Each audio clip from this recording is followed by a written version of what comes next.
quero agradecer ao Estevam que me colocou aqui, nesse painel específico, e porque eu trabalhei por muitos anos com produtos digitais, principalmente o app Vivão, né? Eu acho que eu acabei de falar.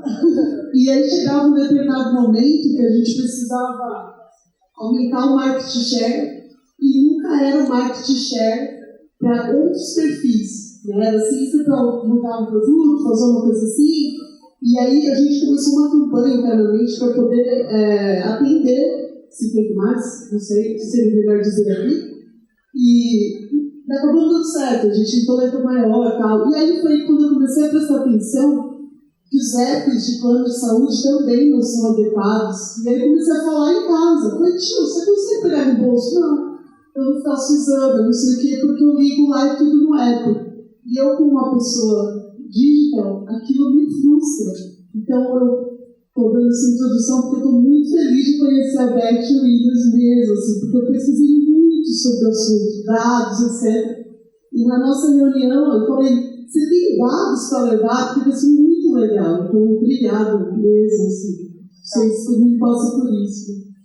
E aí, emendando aqui essa conversa, eu achei legal você trazer os dados demográficos. E se você trouxe esses dados nesse formato, porque tem um sentido em si, né? Eu não ia pensar dessa forma, para mim eu pensaria de outra forma. Você conta pra gente o que muda, assim, de você olhar a faixa etária que está em Roraima ou que está em São Paulo. Eu imagino que seja mais digital no sul e no sudoeste, né? Minha percepção. Na verdade, esse olhar por região, para saber sobre comportamento, eu não trouxe aqui, até porque quando a gente vai fazer um trabalho de marketing, normalmente a gente não segmenta dessa... Até hoje não apareceu a oportunidade de segmentar dessa forma, mas se aparecer, a gente vai ter que ir lá nas nossas pesquisas e fazer esse olhar por região, tá? Então, eu não sei te informar se muda tanto assim. Obviamente, se a gente for comparar Sul com o Nordeste, isso pode acontecer, mas também vai depender muito da região. Né? Se eu for comparar Nordeste, a classe AB do Nordeste, será que tem tanta diferença da classe AB do Rio Grande do Sul? Talvez não. Então, nesse sentido, eu acho que a gente não teve ainda nenhuma demanda.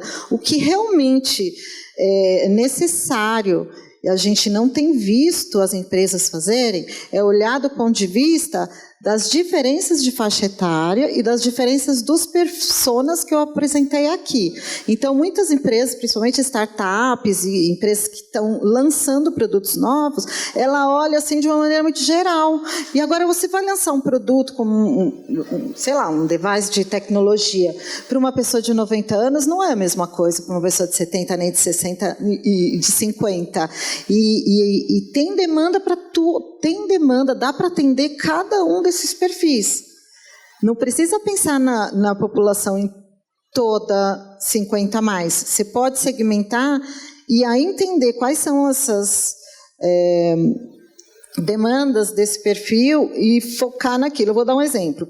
Mulheres de 40 a 65 anos, elas estão na fase menopausal.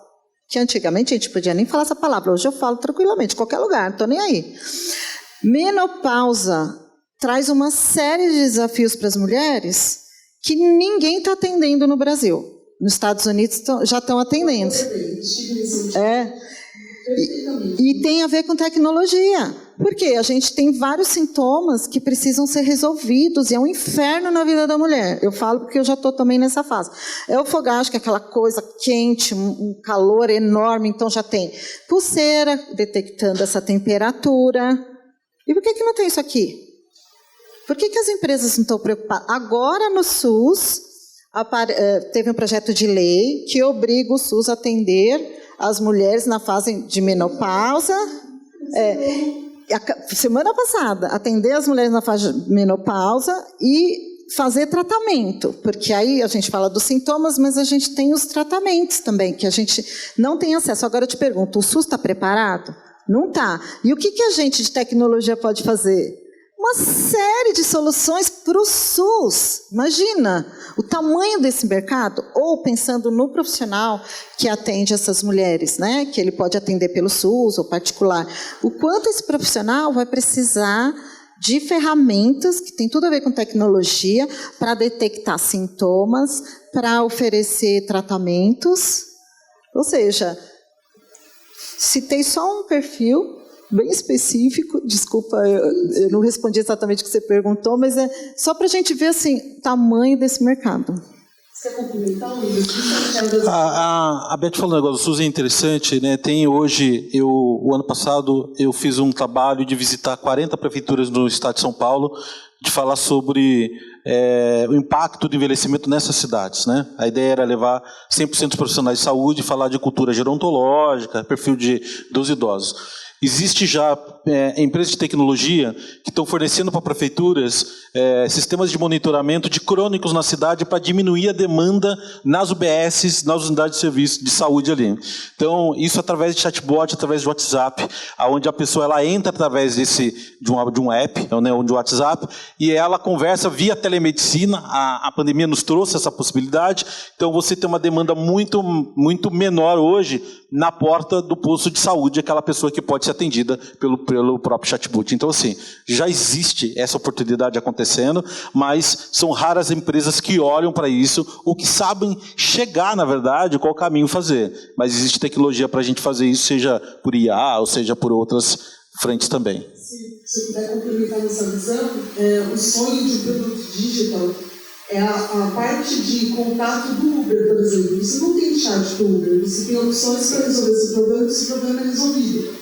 Então, às vezes, aqui, talvez por nós sermos calorosos, a gente às vezes só vai para o caminho de ter operação pessoas. E dá sim para construir uma relação digital humanizada, sem contato humano direto. Então, assim, só perguntando, porque eu achei curioso você dizer do caso do Uber. Se eles estão usando Uber, sem problemas, como tem problema no Uber? Eles estão conseguindo usar as soluções de atendimento do Uber. Então, assim, isso quebra um pouco o paradigma da gente só associar essa idade para resolver com outra pessoa no tete-tete, no telefone e tal. Eles conseguem resolver problema. É a humanização da tecnologia que a gente não percebe, né?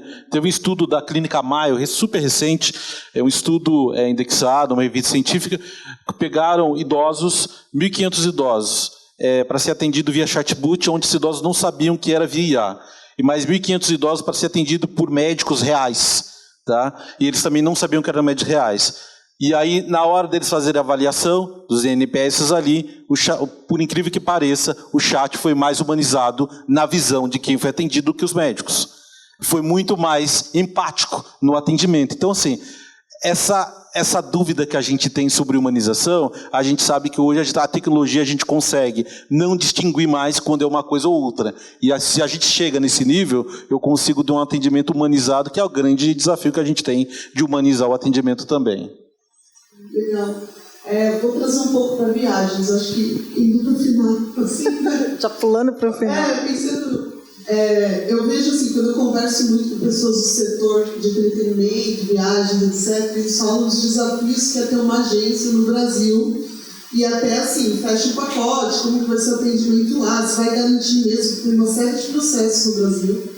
E tem também, fora do Brasil, né, as pessoas se sentem enganadas, né? Tem amigos que foram recente para o Egito e tiveram problemas com valores e tal. E queria que vocês contassem um pouquinho o que está sendo feito para esse setor de viagens, de entretenimento versus tecnologia, o que a gente consegue antecipar. Tem alguns cases aí, Beth. Entretenimento, viagens, case exatamente eu não tenho. O que eu tenho, assim, são demandas muito claras, que eu acho que a tecnologia pode resolver, e uma das maiores queixas é, assim, que tudo foi digitalizado. Desde a saída da tua casa, pegando o Uber, que está resolvido, tá? Mas chegando no aeroporto, quem não tem ainda reconhecimento facial, que facilita muito, tem que baixar aplicativo, passar QR Code, e tem gente que não sabe fazer isso, e naqueles totem, né? para fazer a emissão do ticket, tem gente que não sabe fazer isso. Chegando no local, por exemplo, visitar um museu, e aí tem aqueles fones para você ouvir histórias, assim, as pessoas não sabem. Então, o que está acontecendo? Como a usabilidade não está atendendo esse público ainda, Sim. Né? Ela não se resolve sozinha, a usabilidade atualmente nesse setor de entretenimento, sempre tem que ter alguém dando suporte. Eu tenho um case bem interessante que é de uma a gente tem aquela coisa, porque no Sudeste tudo acontece, não. Que é a Universidade Sem Fronteiras do Ceará, que é uma grande amiga nossa, que é a Bebel, que foi criada há 30 anos atrás, que é um lugar que atende idosos, eles atendem 3 mil idosos todos os meses. Eles fazem viagens para o mundo todo com esses idosos. Tá? Então, elas fazem viagem para Paris, fazem viagem para a Alemanha, fazem viagem para Israel com essas idosas. Qual que é a grande demanda dessas idosas hoje, na verdade? Elas têm duas coisas que muito jovem não tem: tempo e dinheiro. Porque, assim, da mesma forma que a gente tem uma sociedade diversa social, a gente tem uma diversidade dos idosos também financeira.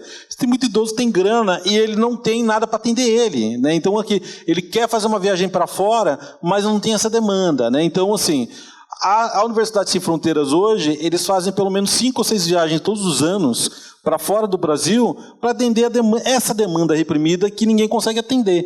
Então, mas aí você tem uma especialista em gerontologia, que conhece esses idosos, sabe todos os detalhes, ela sabe para onde levar, porque vai para a Europa, não vai ter escada rolante, é descer escada, subir escada e por aí vai. Né? Então, assim, existe uma grande oportunidade no meio do turismo, que às vezes é no serviço de leve trás. Né? Então, por exemplo, um idoso que está aqui, ele faz 20 anos que não vai para Aparecida do Norte. O filho não tem tempo para levar ele, o neto não quer levar. Se tiver um concierge que resolve a vida dele, ele vai pagar quanto que for para ir para lá. Então, assim, não é só turismo, aquela coisa, mas às vezes é no detalhe. A gente conseguir atender as demandas desses idosos, que muitas vezes a gente não consegue atender pela própria família, isolar ele. Né? A gente chama de isolamento dos isolados. Ou um termo mais pesado são os idosos órfãos de filhos vivos, que é o que mais tem.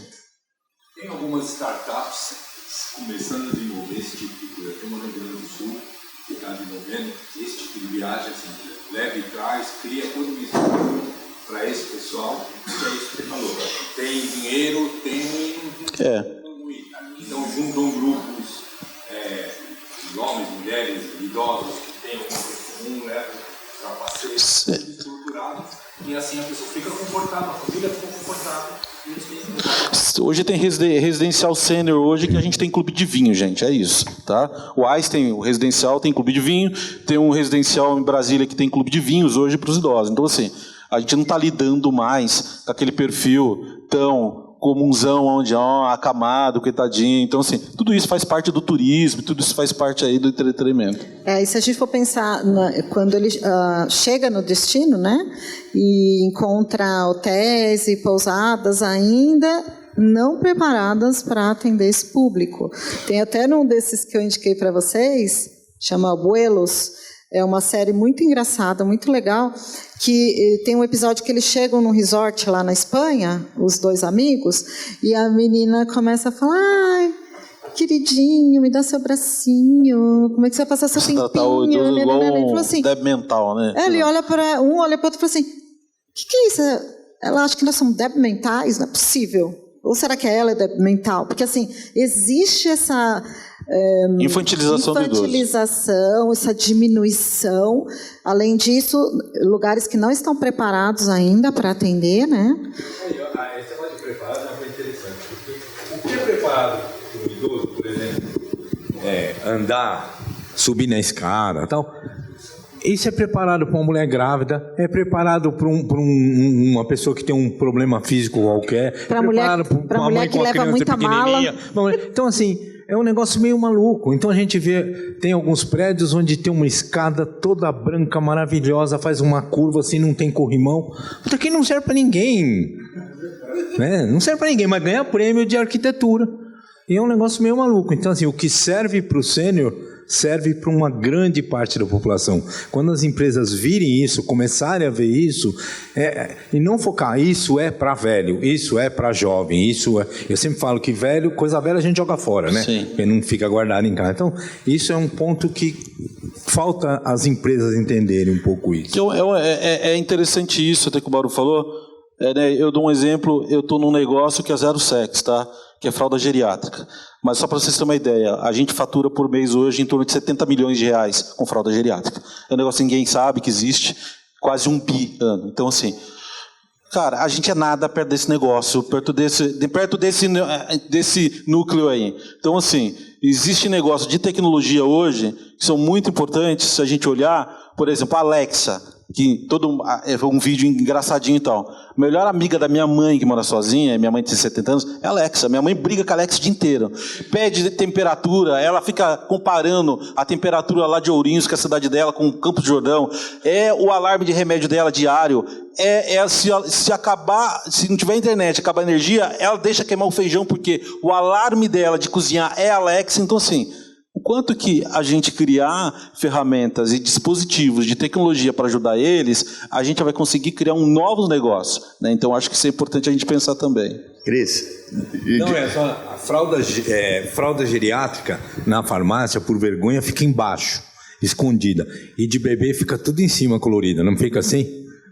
E assim, tem mais gente, possivelmente vai ter mais gente usando fralda geriátrica do que bebê usando. E o preço é mais caro. Enquanto uma fralda infantil custa R$1, uma fralda geriátrica custa R$4,50. E às vezes não dá para baixar para pegar, porque a pessoa abaixa, depois consegue levantar. Mas uma coincidência aconteceu comigo semana passada, eu reparei nisso. Eu fui comprar um remédio para mim na farmácia e tinha uma senhora de idoso. É claro, né? Bom, mas aí é etarismo, né? Bom, eu fui comprar um remédio e tinha uma senhora, e mais ou menos a minha idade, talvez um pouco mais, e ela estava com a fralda geriátrica embaixo do braço, mas ela estava tranquila, super tranquila. Eu achei aquilo lá uma coisa assim, né, uma segurança, né, porque eu nunca tinha visto isso, né, e é uma coisa que tem um potencial constrangedor, né? Sim. A pessoa ter essa, né, eu achei muito legal. Mas, ó, eu queria fazer uma pergunta para você, e para vocês, na verdade, né? Uma coisa que me fascina hoje em dia é esse conceito, né, de health span, né? Que a gente fala de, né, lifespan, né, longevidade e tal, mas hoje a gente está buscando viver melhor, né? Não necessariamente mais ter melhor. O que no Brasil, como é que esse conceito está no Brasil? É um conceito, para mim, pelo menos relativamente novo, eu tenho lido muito, e é muito importante, né? Como é que a gente chega, como é que a gente se cuida, e como que está sendo levado isso aí, principalmente para as pessoas que... Todo mundo precisa se cuidar, né? Sim, mas tem uma certa idade que vocês falam, a gente se torna até cuidador dos outros, a gente precisa se cuidar mais, né? Eu acho que assim, a gente tem que primeiro tirar alguns estereótipos do que é envelhecimento ativo, tá? Envelhecimento ativo não é quem vai na academia.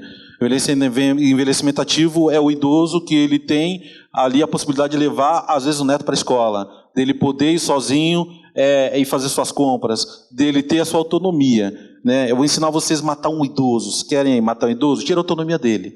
Não deixa mais ele sair de casa. Não deixa ele mais dirigir. Não deixa ele mais fazer mais nada. Então, se eu der autonomia para ele poder fazer coisas comuns do dia a dia, e essa preparação dele poder fazer essas atividades, ele vai ter uma longevidade ativa. É claro, com dificuldades, né? Então, a minha mãe tem 70 anos, ela é DPOC, tem um problema super sério no pulmão, mas ela tem uma vida super ativa. Ela vai nas amigas dela, ela fuma o dia inteiro, toca o terror, a alimentação é péssima.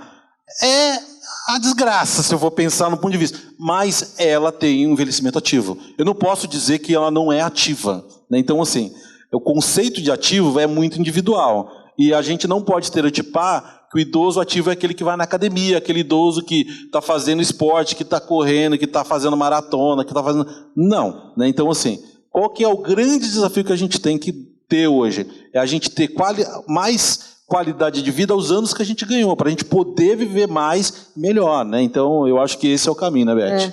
E nesse sentido, se a gente olhar para fora, né, nos Estados Unidos e em alguns outros países, existem os grandes cientistas estudando loucamente como prolongar a vida e com qualidade, né? Até chegar na imortalidade. Eu não sei se eu quero viver tanto assim também, não, né? 150 anos, putz, já está chato agora, né? Imagina 150, né?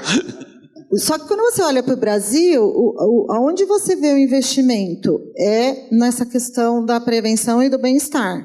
É por aí que as pessoas estão preocupadas. Então, nós que estamos vendo os nossos velhos, né, as pessoas que estão envelhecendo, a gente que está sendo impactado por essa revolução demográfica, a gente já está começando a reagir, a investir em alimentação, a investir em atividade física. E se você olhar para as pessoas que estão com mais idade, né, é uma diversidade. Lembra do jornal, 42 anos, ser uma velhinha? É aquilo ali.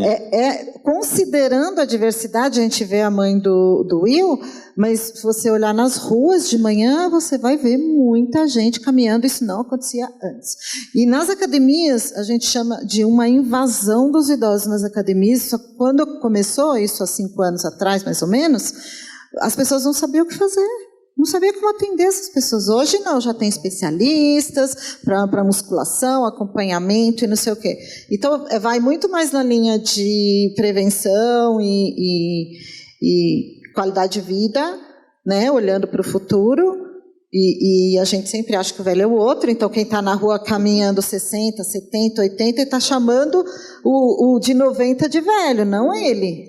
E tem comorbidade, aqui no Brasil as pessoas lidam com as comorbidades como se não tivessem nada. Se ela tiver, né, o doutor aqui pode confirmar, se ela tiver sendo medicada, eu tenho diabetes, estou sendo medicada, e se você perguntar, você tem alguma doença, a pessoa nem considera. Pressão alta. Se eu não sei, eu não tenho, né? É mais ou menos... Não, eu até tenho alguma coisa, mas está tudo ok. E convive com isso muito bem, em toda a sua longevidade, e está começando a acordar para isso.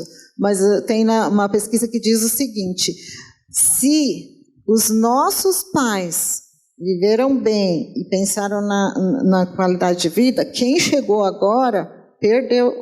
Aliás, os nossos jovens estão antenadíssimos em qualidade de vida, esporte, atividade, alimentação. Nós, que chegamos agora, perdemos essa... mas eu faço um contraponto aqui. E aí estamos acordando agora. Olhando para a geração alfa, que é a geração nova hoje. Molecadinha tá toda fodida, não faz esporte, faz nada. Os mais 50 hoje, faz um comparativo, tá muito melhor do que essa molecada adolescente hoje. Tá? Isso é um fato. Considerando, né, a diversidade, né? Porque assim, eu vejo lá pelo meu prédio lá, os pais estão melhor que os filhos. Fica fisicamente. Fica só no celular. Né? Então, assim, você percebe que é uma geração que foi forjada na porrada para sobreviver, e aí acabou tendo que criar alguns aspectos ali, né? Então, assim, se essa geração nova, se ela não se cuidar a tempo ainda, né, a gente tem uma geração aí que está literalmente, desculpa a palavra, fodida, porque fisicamente a conta chega. Até um ponto que acho que você colocou a parte de turismo, acho que isso vale a pena falar para todo mundo. Não sei se vocês conhecem, tem uma pesquisa feita em Harvard, que eles começaram a seguir as pessoas há 90 anos atrás. E eles foram ver a evolução da vida dessas pessoas. Vários ficaram bilionários, milionários. Eles foram avaliar alguns anos atrás, e a pesquisa continua. Já estão vendo os filhos e os netos das pessoas. Estão seguindo as mesmas pessoas. Eles viram que o que deixa as pessoas mais felizes são os relacionamentos pessoais. Então é isso que vai. Os que ganham mais dinheiro, né, são os que têm mais problemas de saúde. Então, assim, tudo que você estimular, relacionamento pessoal, então, turismo, grupo de turismo, praças onde eles possam andar, que infelizmente as nossas cidades têm muita limitação disso, possibilidade de passear com o cachorro, tudo isso vai fazer uma vida melhor. Isso está mais que provado. Esse estudo é fantástico, porque é um negócio, você acha... Os capitais sociais são então super importantes. Então a gente não pode esquecer disso, independente. E a tecnologia pode ajudar em tudo isso. Isso que é o importante. Estimular isso, sabe? Não é, então a tecnologia não vai fazer isso. Não é verdade. Então, assim, eu queria fazer um resuminho assim agora, né? Então a gente está falando de um novo perfil, uma desconstrução do que a gente falava, do que era lá atrás, de ser maduro, idoso, etc., qualquer nome, né? Me perdoem os nomes. São pessoas digitais, são pessoas que sabem resolver problemas com devices, né? São pessoas que aceitam a IoT, porque a gente tem a Alexa em casa, a gente está falando da IoT. São pessoas que colaboram com dados para a inteligência artificial e respondem esses dados, né? Então a gente tem todas as formas. No Brasil tem uma cultura de lei para as coisas saírem, tem duas formas, né? Ou sai por lei, eu vivi muito isso no sistema financeiro, ou por pressão da população, né? Então, assim, a gente pode criar essa necessidade, a gente pode fomentar isso, fazendo com que faça uma solução reversa. Talvez a gente, pressionando, faça com que venham mais soluções que se adequem para esse segmento, né? Cris, tem uma coisa que é importante todos saberem. O idoso, diferente dos mais jovens, eles fazem uma coisa que nenhum jovem faz. Se você der 50 questionários para ele responder, o jovem não vai responder. O idoso responde tudo. Com detalhe. Então, assim, o melhor público para você criar pesquisa, banco de dados, né, Big Data, e a Beth sabe disso, é o idoso. Por que ele adora o Facebook? Que ele consegue escrever textão. Que ele consegue...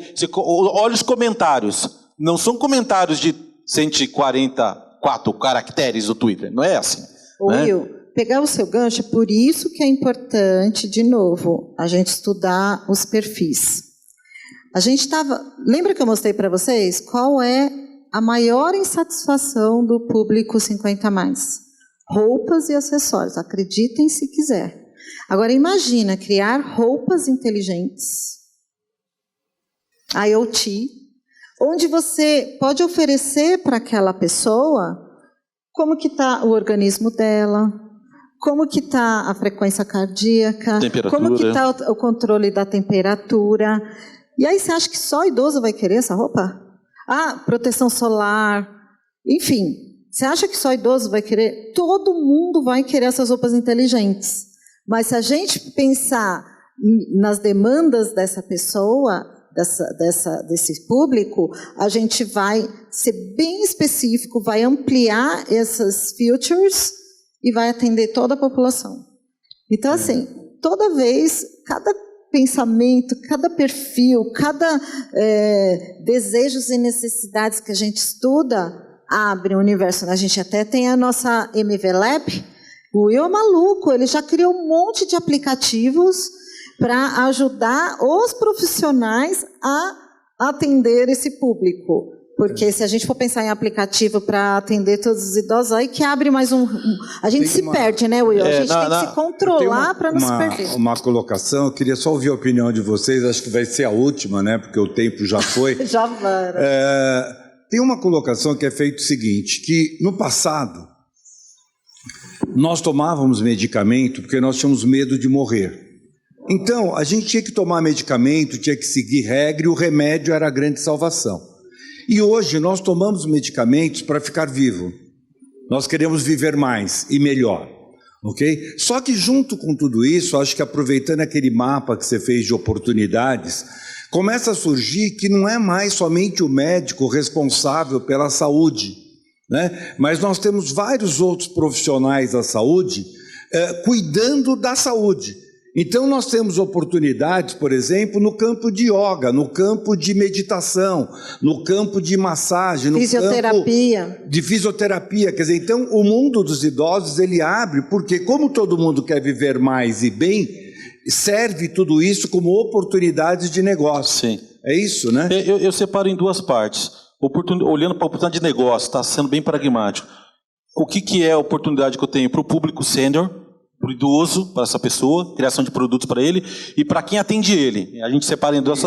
Por exemplo, eu tenho atuado com o chat GPT desde que foi aberto, antes, pela própria OpenAI, quando você entrava lá dentro e ficava navegando, eu criei 42 GPTs proprietários, que eles abriram e tal. Todos eles voltados à implementação do que a gente já faz na saúde para facilitar a vida de quem já atua na saúde. Né? Então, assim, é uma coisa que a gente já faz. Eu só coloquei ali para ser via chat. Eu não criei nada, não inventei nada. Então, assim, basicamente, eu vejo, né, não sei se a Beth ela concorda com isso, eu acho que o próximo passo de medicamento é individualização de medicamento. É isso. Eu ter um mapeamento genético de alguém baseado nesse mapeamento genético, que não muda, né, o nosso marcador não muda, eu vou criar um medicamento, por exemplo, eu sei que simvastatina para mim, eu fiz meu mapeamento, ela não tem eficácia. Então, assim, para mim, então, eu tenho que ter uma medicação individualizada para mim. Mas como que eu sei disso? Porque eu fiz mapeamento. Então, assim, existe o Big Data do humano, que a gente não está pensando ainda nisso, né? Isso seria, por exemplo, poderia justificar o crescimento das farmácias de manipulação, que elas vêm crescendo de uma maneira, né, muito grande em todo o Brasil, justamente essa pessoalidade, quer dizer, que nós queremos medicamentos e queremos um tratamento que seja feito para mim e não mais para todo mundo. Quer dizer, exatamente. É a individualização que é o que o idoso precisa, né? E eu acrescento o seguinte no que o Will está falando. Nós temos que fazer a gestão e queremos fazer a gestão da nossa saúde. Então, esses aplicativos vão ficar na mão de cada um. E não na gestão terceirizada de um médico que amanhã você muda e ele perde o seu... Ou o laboratório, que às vezes você faz em um, depois faz outro e perde o histórico. Então, ter essas informações e ainda você próprio poder fazer a gestão é algo maravilhoso, que é o que todo mundo monitoramento quer. à distância. Autonomia, independência e ainda facilidade para os profissionais que vão te atender, porque um fisioterapeuta ele precisa saber de como que está uma série de coisas no seu organismo, né? Obrigado, viu? Deixa eu devolver aqui, senão eu que agradeço. Posso perguntar aqui. Você fala demais, gente. Vamos lá? Vamos encerrar? O papo tá bom, mas o famoso, né? O papo tá bom, mas... Pessoal, salva de palmas aqui pro nosso time. Obrigado.